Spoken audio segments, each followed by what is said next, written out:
My name is Susan Doyle Lawrence, and I grew up at 5375 Old West Road, what is now Doyle Road.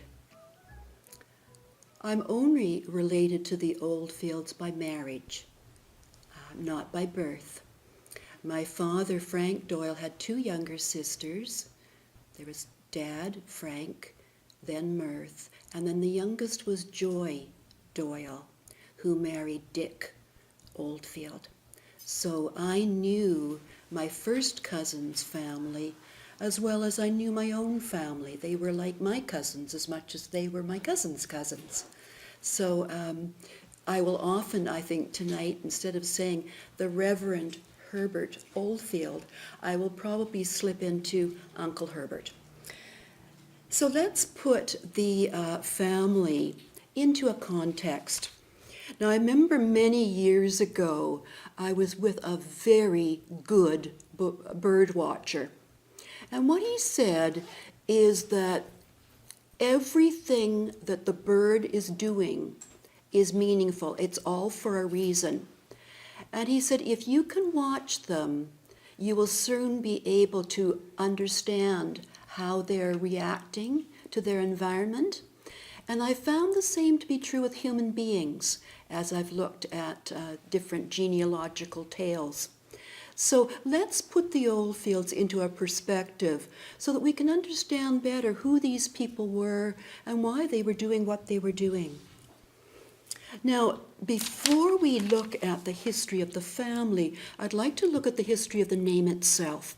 So there's two different explanations for the derivation of Oldfield.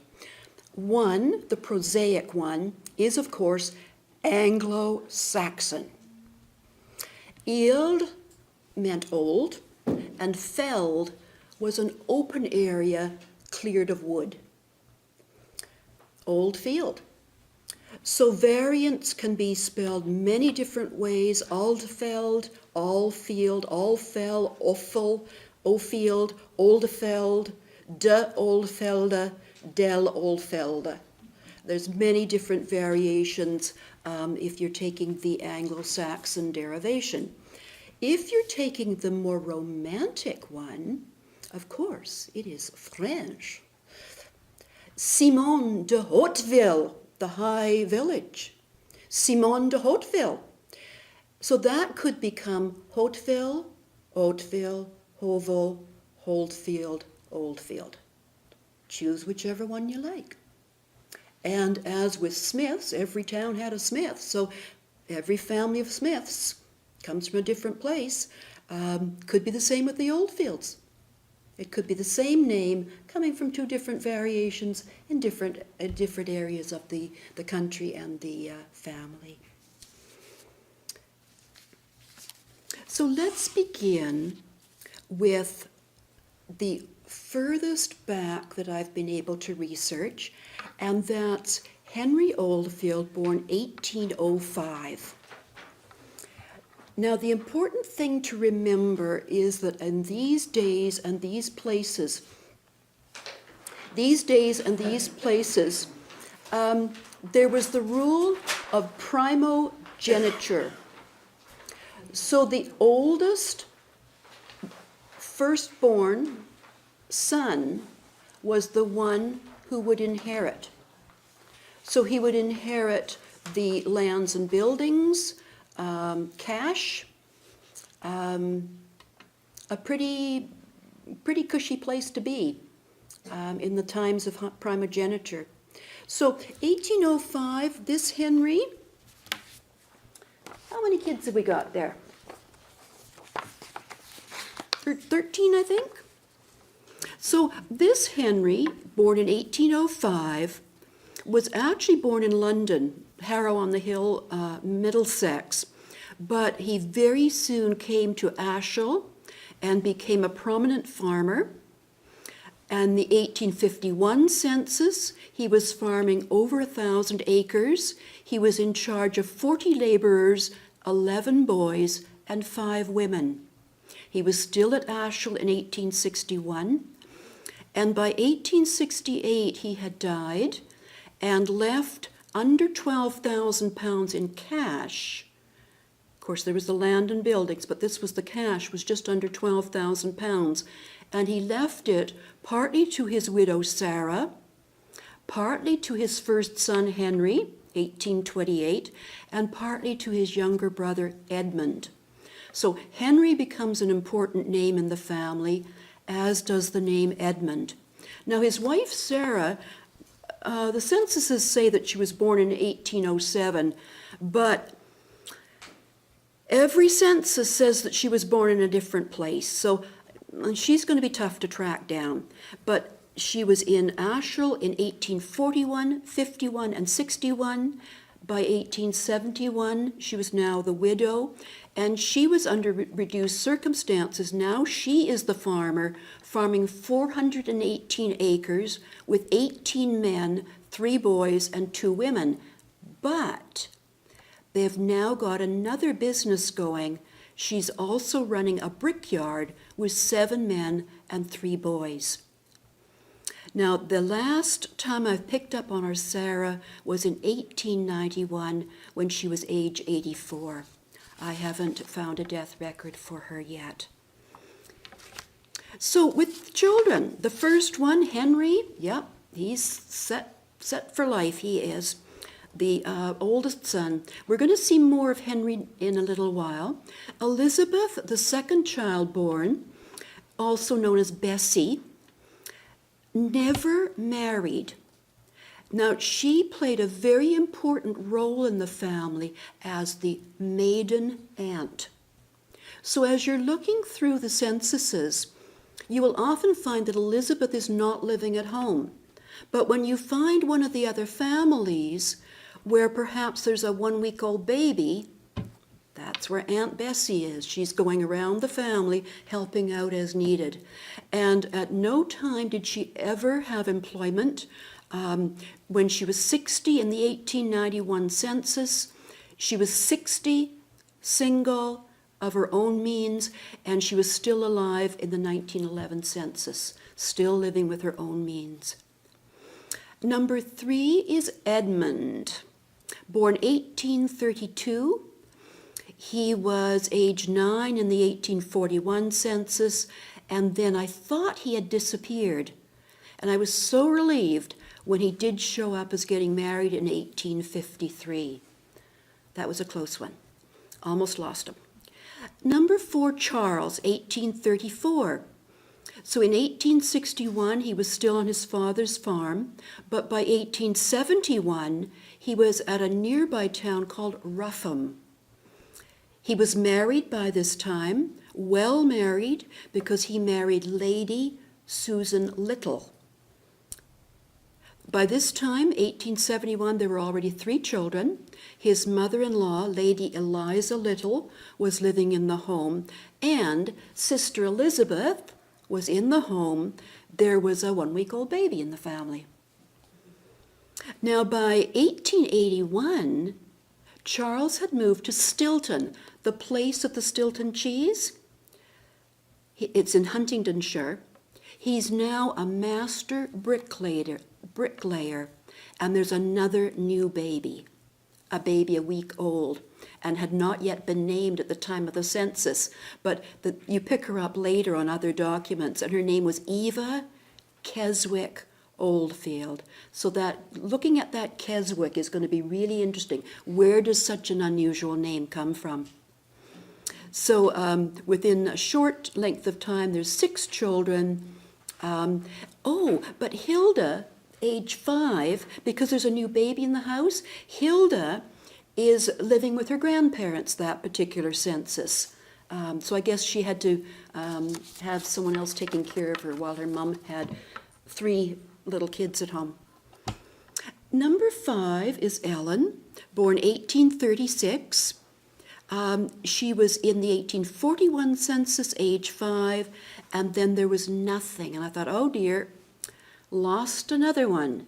But no, 1861, she had married William Little. So it sounds like the Littles and the Oldfields probably had a connection. And by 1861 and a little after, she had 7 children. So 7 little Littles. Number 6, David, born 1837. In the 1841 census, he was age 4, and I've not been able to find any further mention of him. I suspect that he died, but sometimes they come popping up later. Arthur, born 1839. He was age 2 in the census in 1841, and again, nothing since then. Francis, alias Frank, born in 1840, so he was age 1 at the 1841 census. Now, by 1861, being one of the younger children, he's got to go out there and make a livelihood for himself. So in 1861, he's in Dover, Kent. He's a chemist's assistant. And by 1871, he's in Scarborough, Yorkshire. He is now a pharmaceutical chemist. He's married. He has a 5-year-old niece staying at their home with them, 1 servant, and he now has an assistant chemist under him. So he progressed quickly. Number 9 is Walter, born 1841, and he is with his father farming until 1871, when he strikes out on his own to Shingham, which is very close to Ashel, and by that time he already has his first 5 children. Walter is one we're going to come back to later, because he is the one who came out to Manitoba. So he started a line of Canadian Oldfields. So we're going to have a lot more about Walter later on. Mary, she never married like her oldest sister Bessie. She was a student boarding in 1861. In 1871, she was living at home with her widowed mother.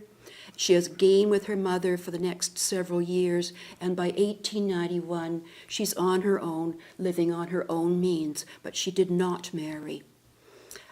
11 is Kate, born 1845, all these children born at Ashel.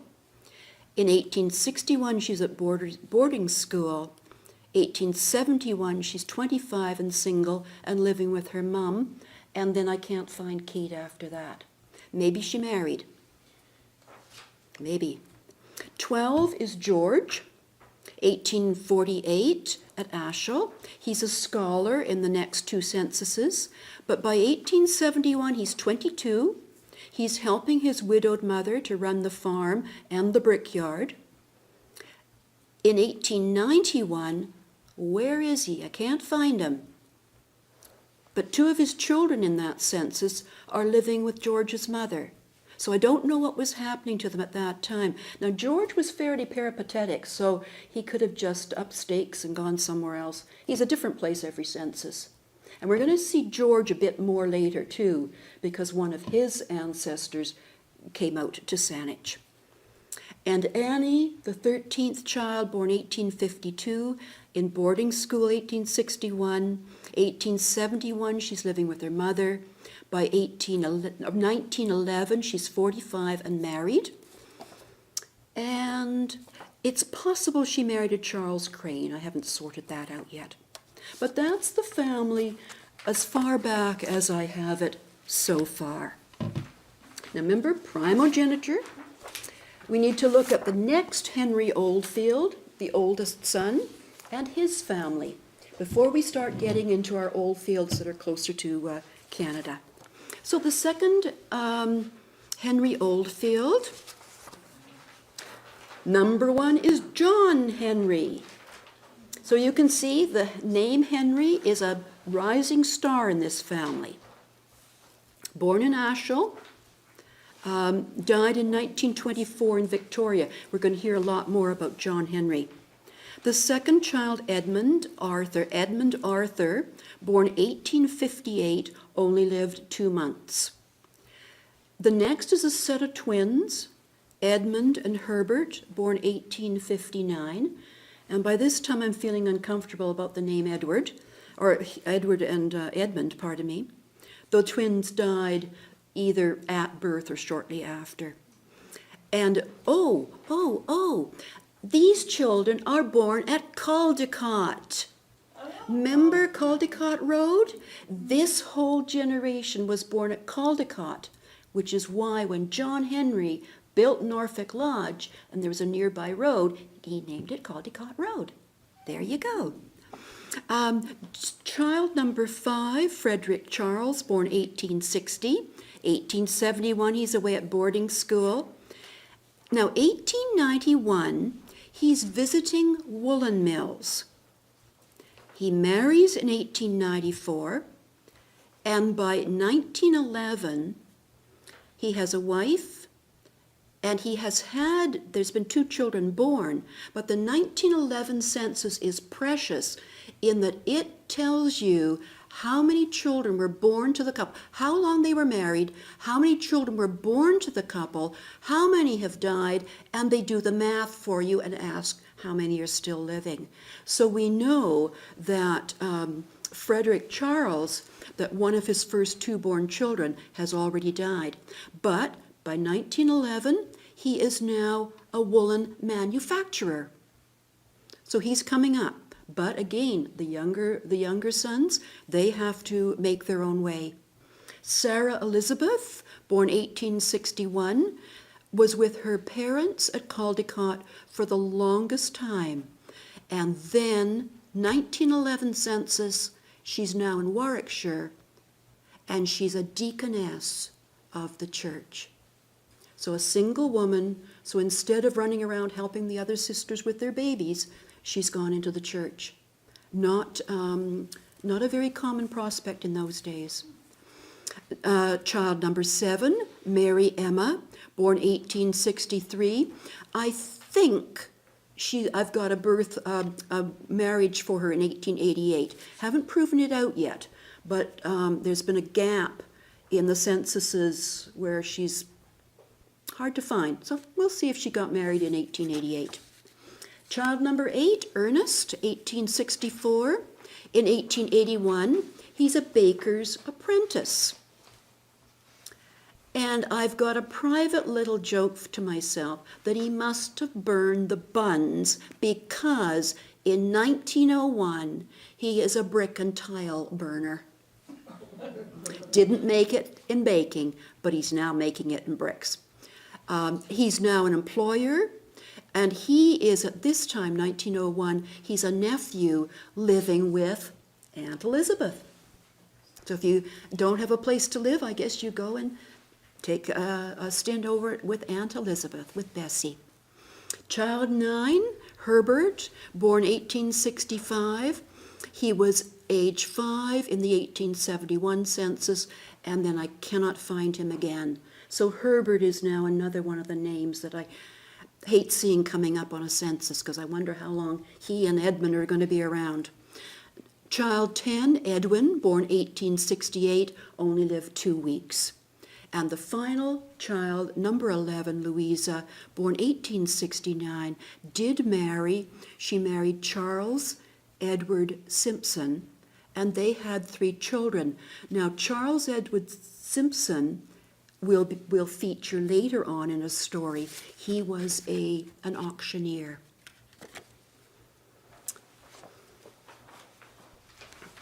When this Henry Oldfield, born 1826, when he died in 1894 at Ashel, he had been a large landowner, farming 1,200 acres, farming 1,347 acres, always large properties.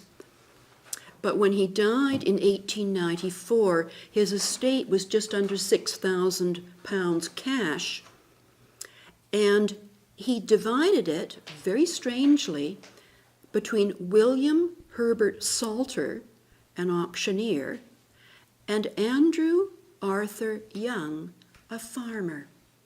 And I can find no connection yet of those people to the family. But auctioneer, okay, Simpson auctioneer, it's Salter and Simpson auctioneers. There's probably going to be a connection that becomes evident at some point. So I think, let's just see where we're at here. Okay, now what I'm going to do this evening is to read to you a 3.5-page story of the Oldfield family in Saanich that was prepared by Reverend Herbert Oldfield in 2005. So what you have is one of the Oldfields reporting on the lives of his grandfather, his father, his own generation. And it was written fairly recently, in 2005. So I'm going to start reading what Uncle Herbert wrote, but I'll interject with commentaries and further genealogies. So Uncle Herbert begins, The Oldfields in Saanich. John Henry Oldfield. John Henry, eldest son of Henry Oldfield of Ashel, Norfolk, England, was born there in 1860, second in a family of 8. The family were landowners managing large estates. They would decide which crops to plant and then sell them, using the proceeds to maintain the farm and housing and to care for the families on the estate. Now, Uncle Herbert, please forgive me, but most of what you've written in your first sentence has been proven to be incorrect. Sorry, old chap. John Henry was not born at Ashel. He was born at Caldecott. He wasn't born in 1860. He was born the 7th of February, 1857. He wasn't second in a family of 8. He was first in a family of 11, unless there was a baby born before him, in which case he was second in a family of 11. But about them being landowners, that we can stick with. So second paragraph. The family bought a sugar plantation in Suriname, later Dutch Guiana, on the north coast of South America, and John Henry went out to manage it.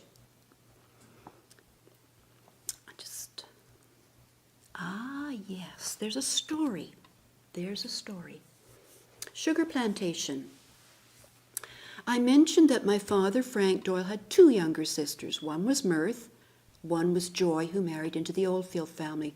When my cousin Mirth was an instructor of nursing at McGill University, this would be in the 60s or 70s, she was surprised to find a student in her class with the surname Oldfield who was black and had English as her second language. She spoke some sort of perhaps a Germanic language or perhaps a Romance language, but she certainly had an accent. So Aunt Mirth took her aside one day and said, I'm interested to know how you came to have the name Oldfield. And she said, well, all of my people were slaves on the sugar plantations. And when they were freed, they had to take a surname. And we all took the surname of our owner. So at some point, maybe this Oldfield family, maybe other Oldfield families, remember there's lots of them around, but certainly they were slave owners if you go back far enough. So we're back to John Henry. Now he found the equatorial climate and jungle country oppressive, and his health suffered. An English friend came to visit and suggested that John Henry accompany him on a visit to Canada on his way home. So they journeyed together to New Orleans. Then by train up the Mississippi Valley to Dakota, not yet North and South Dakota, just plain Dakota, where they drove by stagecoach to Manitoba, where he stayed with his uncle Walter Oldfield, who had brought his 17 children across Canada when the Canadian Pacific Railway was completed. And Uncle Walter was living in Bird's Hill, south of the Selkirk colony and a little north of the present city of Winnipeg. The open prairie was more like his native Norfolk, and the shooting of ducks, prairie chicken, and grouse was like that of his home. So he continued to England to announce he intended to give up the sugar business and begin to develop the farmlands of Canada. His cousin Edmund, from Bird's Hill, Manitoba, took over the Suriname plantation, marrying a black lady, Ella Desi, an accomplished musician, pianist, and singer, speaking several languages. In time, they sold the plantation to Tate and Lyle, who were consolidating sugar production in the Caribbean, and they retired to England, where they soon discovered that English ladies do not invite black ladies to afternoon tea. So they moved to Holland, where they became part of the musical and social life of the day. We now need John Henry's family. No, I'll tell you what, let's just leave it for a moment. So John Henry Oldfield developed his real estate business by moving among his English friends and encouraged them to come and take up land in Canada. Then he would travel with the group to New York, and by train to Dakota, and by stagecoach to Manitoba, where he settled them on suitable land, and he kept in touch with most of them. They were always welcome at his home in Winnipeg, and on moving to British Columbia, he built a large house with 6 bedrooms plus servants' rooms on what is now Oldfield Road, where his Manitoba friends continued to visit, especially in shooting season, staying sometimes for months. Winnipeg became a great center when the railway crossed the Red River at that point. The old Fort Garry was demolished, and Portage Avenue became one of Canada's great streets. John Henry Oldfield was in the center of buying and developing the land. One corner bastion of the old fort remains in the garden behind the old Fort Garry Hotel, crumbling and covered with blackberries when I last saw it, but now I hear restored. The offices of the firm Oldfield, Kirby, and Gardner still stand at 264 Portage Avenue. And the Fort Garry Hotel is where my grandfather Doyle worked when he came out, brought here by the CPR. They wanted workers, so he was working at the Fort Garry Hotel at the time. And when I was at Winnipeg in 2003, I made a point of checking out the Fort Garry Hotel and the offices of Oldfield, Kirby, and Gardner. Winnipeg became a hub of business and transportation, and the city's population grew. John Henry Oldfield met and married Emma Louise Inman, a descendant of the Empire Loyalist family of Van Norman.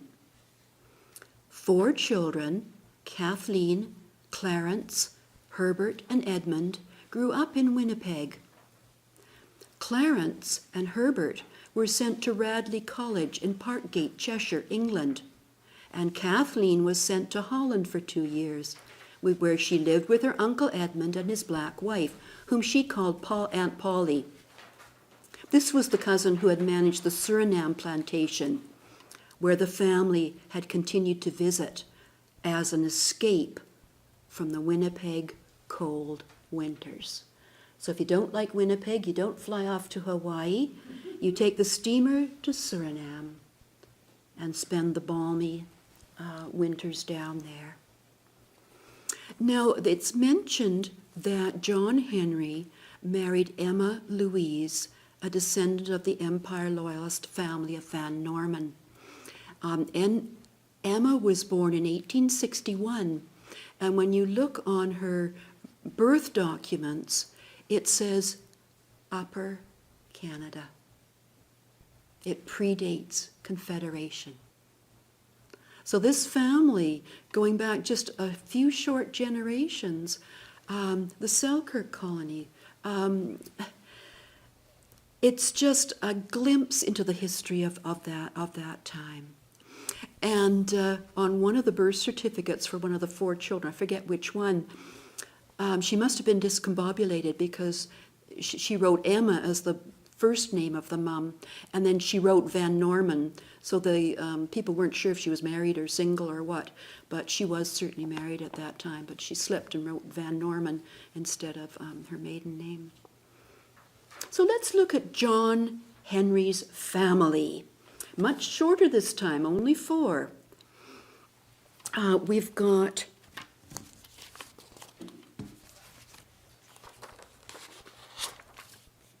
Kathleen, the token maiden aunt, born 1886, lived with her parents until they were deceased, then continued to live in Norfolk Lodge. Henry Clarence brought his family, joined her there in the big home. But she was born in Winnipeg. All 4 of the children were born in Canada. She was born January the 1st, 1886.